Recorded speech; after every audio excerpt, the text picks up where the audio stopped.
Hi guys, welcome to my channel called Nanotech. Today I'll show you how to fix the AUX headphone jack for the Huawei mobile. You can see is jack is not going inside because have some dust inside the AUX port.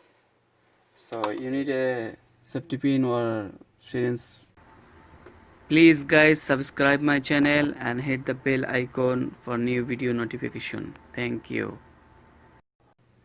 Like this, and clean something inside. You can see dust, you can see some dust inside. That's why jack is not fitting.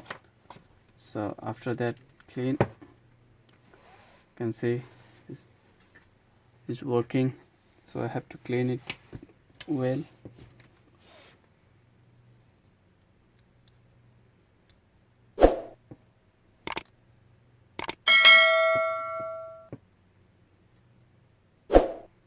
More dust.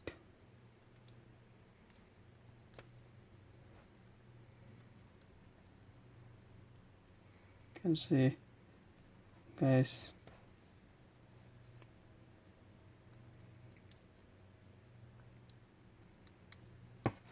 You can clean it with some cleaner. And now check. It's perfect. When you plug, is working the headphone. You can see. So thank you guys.